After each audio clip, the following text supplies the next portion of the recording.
In the quiet neighborhoods of Norwalk, California, Andrew and Walter Vicente were known not just as a father and son, but as a team. A team rebuilding a life, rebuilding a business, and rebuilding a relationship that had once been broken by distance, hardship, and the complicated aftermath of divorce. To their friends and neighbors, the pair was always together, working on plumbing jobs, hauling tools across town in Walter's truck, and planning a future that was finally beginning to look bright. No one could have imagined how abruptly and how violently that future would be taken away.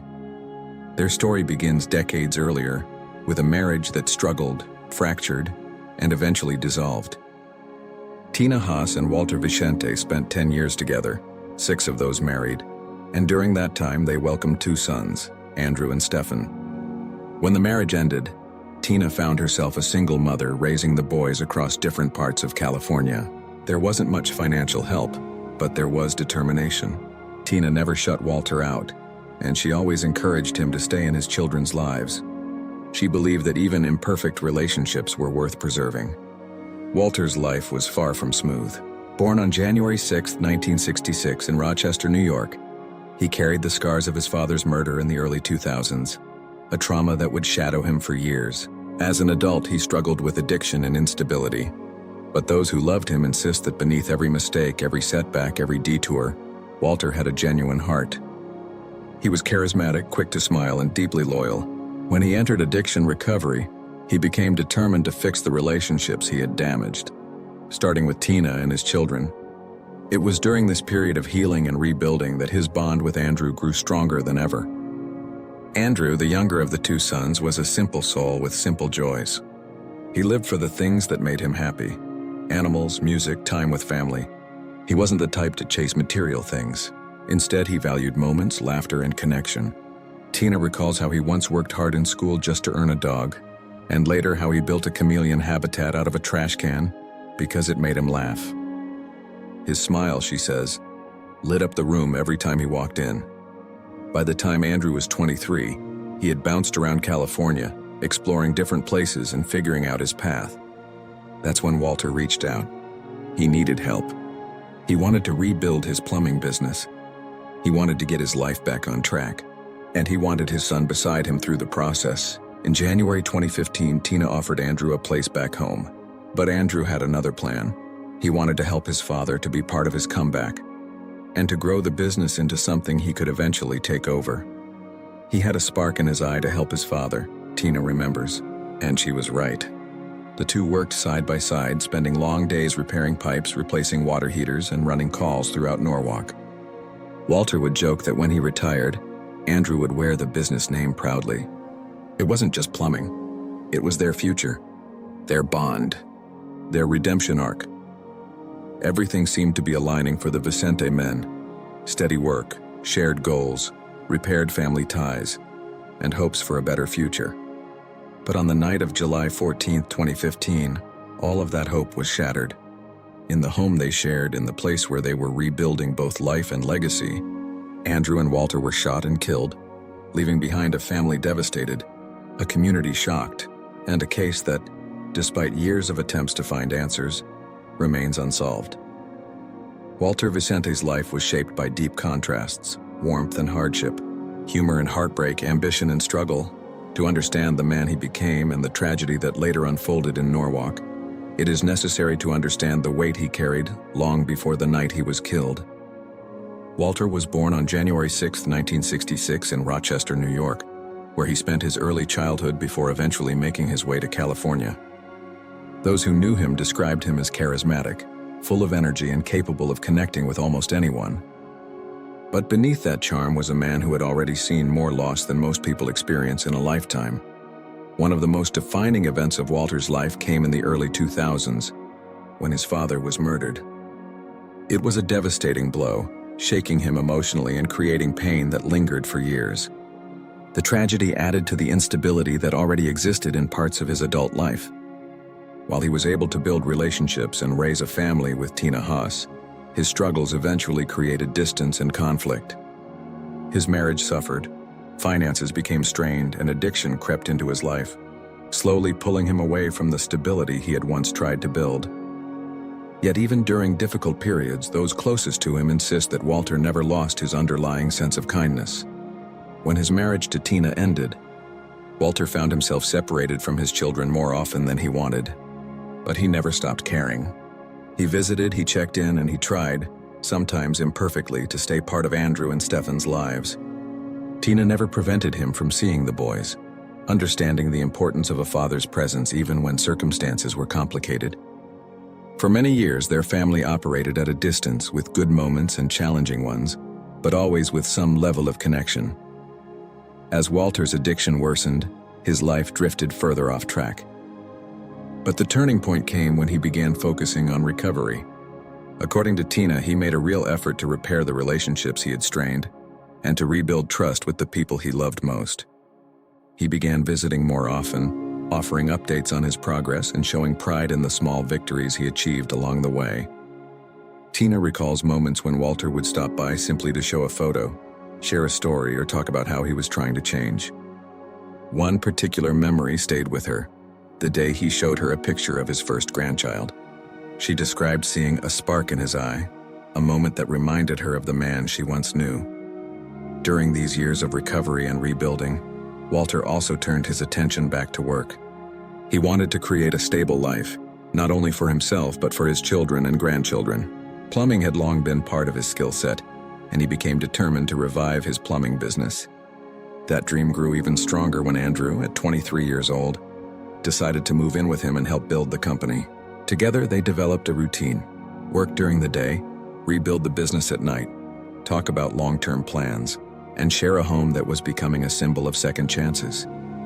People who interacted with Walter during this period described him as a man trying to turn things around with sincerity and purpose. He stayed involved with friends and family, reached out when he needed support, and tried hard to mend the past. His efforts were not perfect, but they were real, and they were motivated by love, especially for Andrew. Walter had come a long way from the turmoil of his earlier years. He had survived personal tragedy, fought through addiction, and committed himself to rebuilding his relationships. And just as his life was gaining momentum again, just as his bond with Andrew was strengthening, that second chance was taken from him in the most violent and unexpected way. Andrew Vicente lived his life with a simplicity that made him unforgettable. He was the kind of young man who didn't need extravagant things to feel fulfilled. Instead, he found happiness in moments, in laughter, in family, and in the small joys that many people overlook. Born and raised in California, Andrew was shaped by the challenges of a single-parent household, but also by the deep love and determination of his mother, Tina Haas. Despite limited financial resources, Tina created a home filled with support, encouragement, and space for her sons to express who they were. Andrew grew up with resilience and a quiet strength that followed him into adulthood. From a young age, Andrew had a naturally warm personality. His smile could lift the heaviness of any room, and friends described him as someone who radiated kindness without effort. Tina recalls how he would walk into a room and light it right up, a description that would be repeated by many who knew him. His presence was calming, and his ability to connect with people came from a place of authenticity. Even when life was challenging, Andrew's instinct was to respond with compassion. Academically, Andrew was not a fan of school, and Tina knew that traditional motivation didn't always work for him.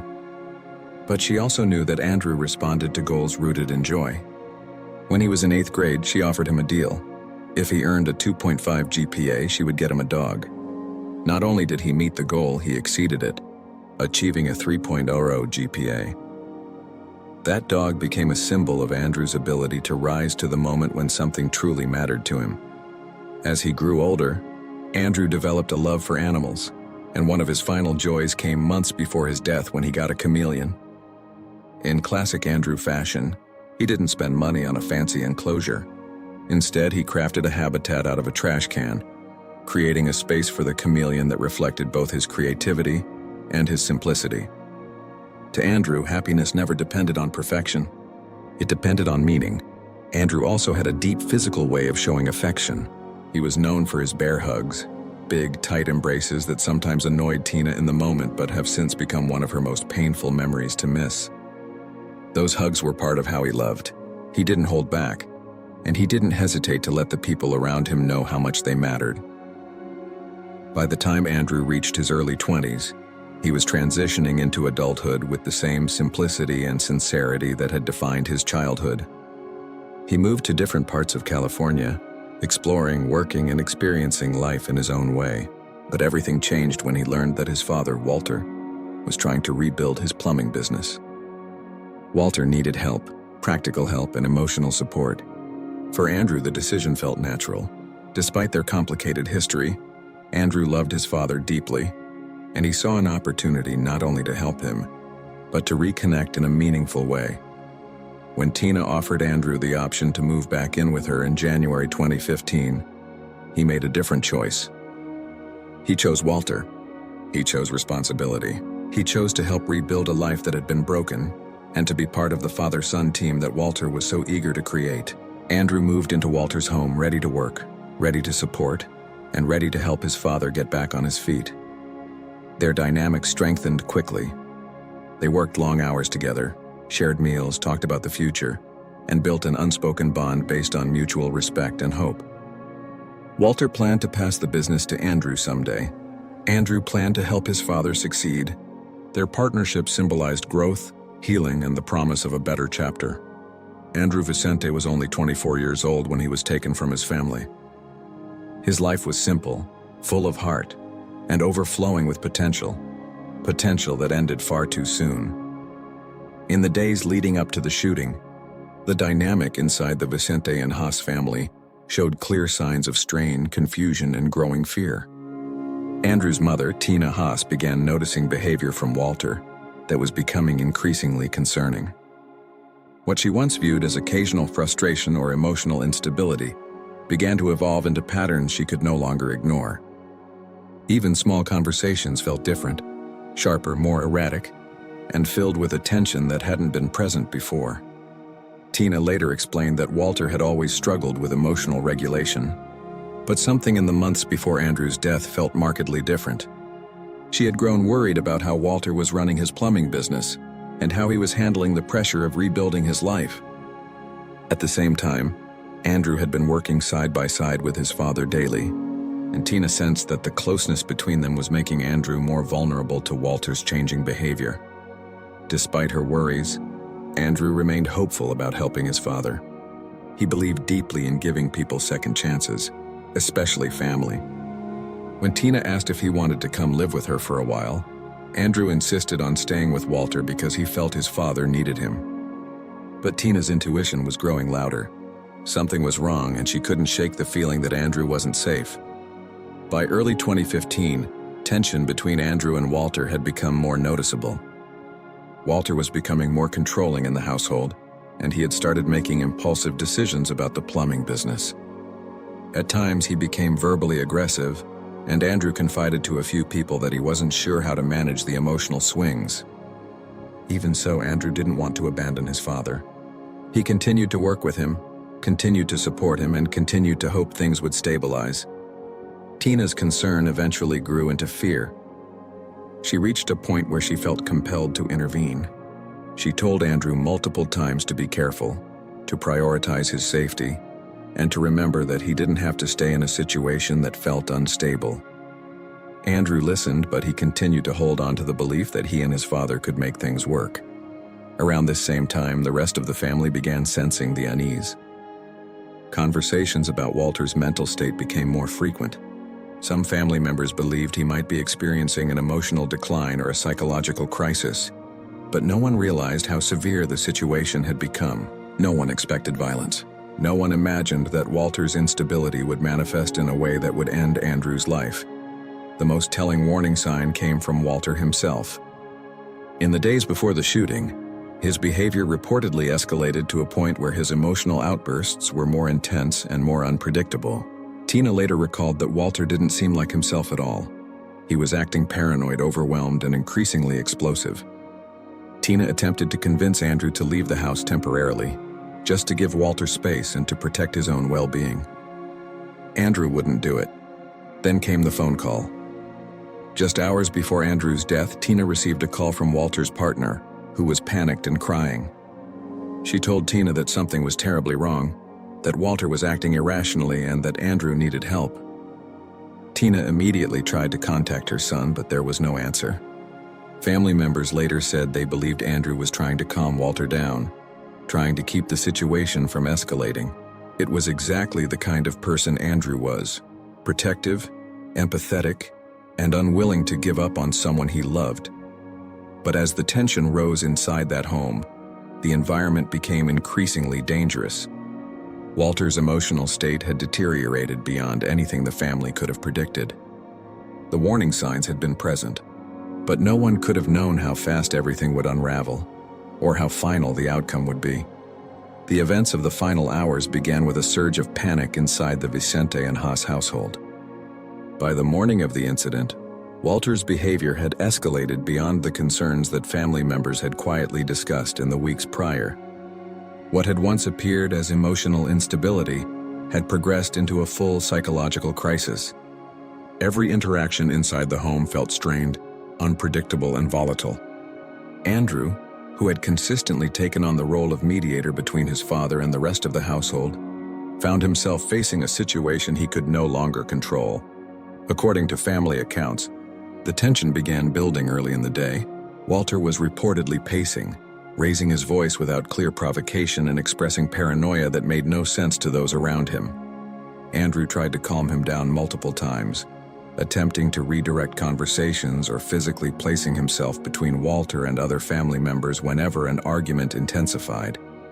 Andrew's protective instinct was familiar to everyone who knew him. He had always been the one to diffuse conflict, even when he wasn't responsible for it. But on this day, nothing Andrew did made a difference. Walter's emotional state had deteriorated so severely that rational dialogue was no longer possible. His partner, recognizing the danger, placed a call to Tina Haas, warning her that something was terribly wrong and that Andrew might not be safe. It was the call Tina had feared for months. She tried repeatedly to reach her son, but Andrew didn't answer. Whether he was distracted, overwhelmed, or already in the midst of the escalating crisis remains unclear. As the situation intensified, the household became increasingly chaotic. At some point, Walter's behavior crossed a threshold that made remaining in the home unsafe. According to statements later given to investigators, Walter's partner believed he was spiraling into a violent state and begged Andrew to leave the house. But Andrew refused. He told her he couldn't leave his father alone like this. It was a decision made from compassion and loyalty, but it ultimately placed him directly in harm's path. The critical moment of escalation occurred when Walter, in a state of apparent emotional collapse, began threatening Andrew during an argument. Family members outside the home heard yelling and believed the situation had reached an emergency level. Whether Walter was holding a weapon or simply acting in a way that suggested immediate danger remains a detail that investigators later attempted to clarify. But what is known is that someone inside or near the residence placed a 911 call reporting a domestic disturbance with a potentially armed and unstable individual. The dispatcher, receiving the call, treated it as a high-risk situation. The information relayed to responding officers indicated that Walter was acting erratically and that Andrew was in immediate danger. Police units were sent to the scene with urgency. Meanwhile, inside the home, the conflict continued to escalate. Andrew was reportedly trying to de-escalate his father, but the emotional volatility made it impossible to predict Walter's next move. As officers approached the residence, they heard yelling from inside. They attempted to make verbal contact, announcing their presence and asking the occupants to come outside. According to initial incident reports, Andrew stepped outside first, appearing distressed but attempting to communicate the seriousness of his father's condition. He reportedly told officers that Walter was not right and that they needed to be careful. Officers instructed Andrew to step away from the house for his own safety, but Andrew hesitated, apparently torn between cooperating with police and returning inside to help his father. What happened next marked the beginning of the final chain of events. Walter emerged from the home shortly after Andrew exited. Officers immediately recognized that he was in a state of severe emotional distress. Commands were issued for Walter to stop and show his hands, but he did not comply. The tense standoff outside the home set the stage for the tragic outcome that would follow. At this moment, the situation had fully transitioned from a family crisis to a police emergency, one that would unfold rapidly, violently, and with irreversible consequences. When Walter stepped out of the house on July 14, 2015, the situation transitioned into a critical, high-risk encounter that demanded immediate police assessment. Officers arriving on scene had been warned through dispatch that the situation involved an emotionally unstable adult male who might be armed and potentially dangerous. These early details shaped how the officers approached the confrontation, forming a perimeter, drawing their weapons and issuing firm verbal commands. According to the official statements, officers instructed Walter multiple times to stop, show his hands, and step away from the house. He did not comply. Witnesses later reported that Walter appeared disoriented, agitated, and disconnected from reality. His behavior indicated he was deep in a psychological spiral, and officers observed clear signs of emotional crisis. As the tension rose, officers continued to shout commands, attempting to establish control over the increasingly unstable situation. Andrew remained at the edge of the yard, visibly distressed as he watched the confrontation unfold. His instinct to stay near his father put him at risk, and officers urged him repeatedly to move back. Andrew refused to fully separate himself from the conflict. His emotional attachment to his father, coupled with the confusion of the moment, prevented him from stepping away. This tension, police needing control for safety, and Andrew unwilling to abandon his father, created an unstable and unpredictable environment. The critical turning point came when Walter reportedly moved his hands toward his waistband or pockets, prompting officers to believe he was reaching for a weapon. Whether Walter was actually armed or simply acting erratically was not immediately clear in the chaos. Law enforcement officers, perceiving a lethal threat and following use of force protocols, fired multiple shots at Walter. Walter collapsed to the ground almost immediately. The sound of gunfire sent shock through the entire scene. Andrew screamed for officers to stop and attempted to run toward his father, but officers restrained him, believing he could still be in danger. Despite Andrew's attempts to pull away, he was held back as officers moved in to secure the scene. What happened next remains one of the most devastating moments of the entire incident. As officers moved forward to assess Walter, Andrew broke free from the officers holding him. Witnesses described him as frantic, shouting that he needed to help his father. In the confusion and high adrenaline of the moment, officers interpreted Andrew's sudden movement as a threat. Body camera footage later reviewed by authorities showed that the officers' commands to Andrew were rapid and overlapping. Andrew, overwhelmed and panicked, did not comply fast enough. Within seconds, officers fired at Andrew. He fell beside his father, 2 generations of the Vicente family collapsing in the same yard, within only moments of each other. The scene became still except for the shouts of officers attempting to control the aftermath. The rapid escalation, compounded by fear, chaos, and emotional turmoil, ended with both Walter and Andrew fatally wounded. Emergency medical personnel arrived shortly afterward, but neither Andrew nor Walter could be saved. The tragic convergence of mental health crisis, family conflict, and rapid police response had resulted in the deaths of both father and son. In the hours that followed, the crime scene was secured, but according to Tina, the security and attention to detail were inadequate. She reported that personal items were left untouched, the television remained on, and critical evidence appeared not to have been properly preserved. These concerns became a significant part of Tina's ongoing frustration with the investigation. She believed the chaotic nature of the police response continued even after the shooting, leaving crucial details unclear and timelines difficult to verify. Authorities conducted internal reviews, but little clarity emerged. Official statements described the situation as a rapidly evolving confrontation where officers perceived an immediate threat from both Walter and Andrew. The department classified the shooting as a justified use of force under the circumstances, citing the unpredictable behavior of both men and the incomplete information officers had in the moment. For Tina and the rest of the family, those explanations offered no comfort. The devastating loss of a father and son, 2 men who had been working to rebuild their lives and strengthen their family bonds, left a permanent void in their community. The violence of the final moments, compounded by unanswered questions and investigative gaps, became the defining tragedy they would carry forward. The aftermath of Andrew and Walter Vicente's deaths left a lasting impact not only on their family, but on the broader Norwalk community. In the hours following the shooting, the residence was transferred to the control of law enforcement. However, the investigative process raised immediate concerns from Tina Haas, the mother of Andrew and former wife of Walter. According to her, the Norwalk Sheriff's Department did not adequately secure the crime scene. When the home was released to her 7 hours after the incident, she found the television still on, personal belongings undisturbed, and the environment not properly controlled for evidence preservation. Tina believed that the lack of careful handling compromised critical details that could have provided a clearer account of what happened. The deaths were especially painful given the direction Walter and Andrew had been moving in their lives. Walter, who spent many years working through addiction recovery and personal setbacks, had been attempting to rebuild relationships and stabilize his future. He had taken significant steps to repair his relationship with his children, and he found renewed purpose in building his plumbing business. Andrew had stepped in to support that effort, becoming an active partner in both the business and his father's recovery. Their plan was for Andrew to eventually take over the business, a symbol of both family healing and generational progress.